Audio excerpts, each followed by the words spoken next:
الحمدللہ رب العالمین والسلام علی سید المرسلین اما بعد۔ کسی کو ہم کیسے کہہ سکتے ہیں کہ وہ اللہ کا ولی ہے؟ دوستو، کسی کو اللہ کا ولی کہنے کے لیے ہمیں دیکھنا ہے کہ جمہور علماء ان کو ولی اللہ کہتے ہیں کہ نہیں۔ جن کو جمہور علماء ولی اللہ کہتے ہیں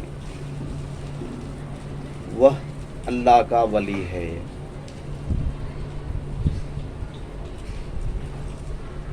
ولی ہونے کے لیے دو شرط ہونا ضروری ہے۔ پہلا کہ اسے علم دین کا مکمل علم حاصل ہو، اور دوسرا کہ وہ متقی ہو۔ اگر کوئی عالم دین ہے اور متقی ہے اور اس کا عقیدہ اللہ اس کے رسول کے متعلق درست ہے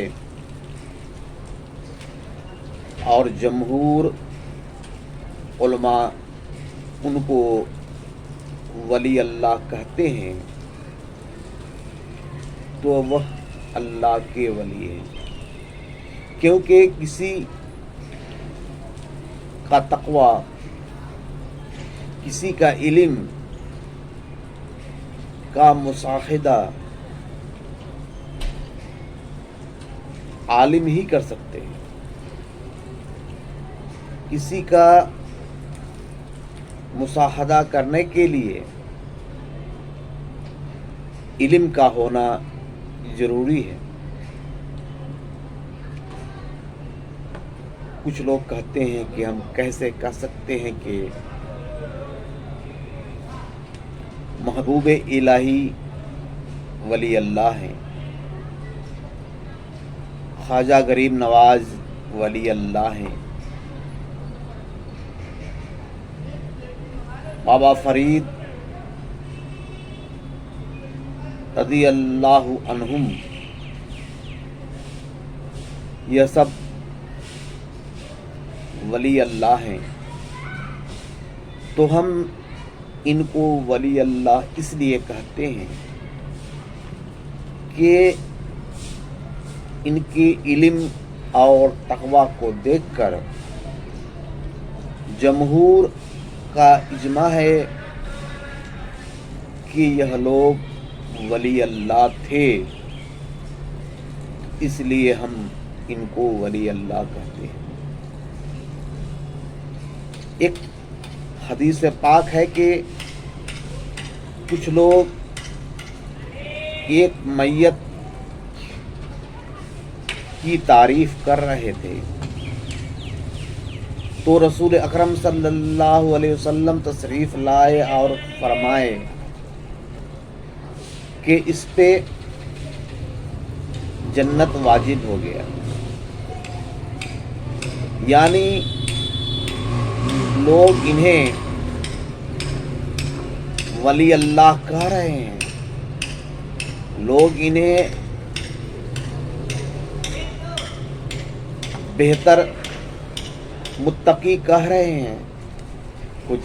جس کو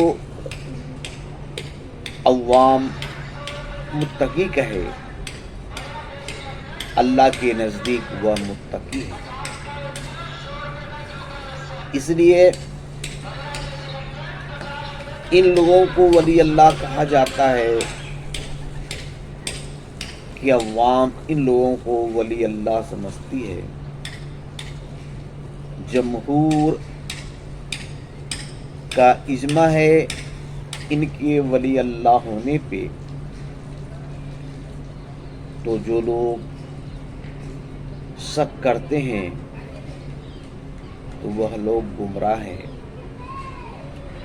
ان سے بچیں اور اللہ کے ولی سے فیوز حاصل کریں۔ وآخر دعوانا الحمدللہ رب العالمین۔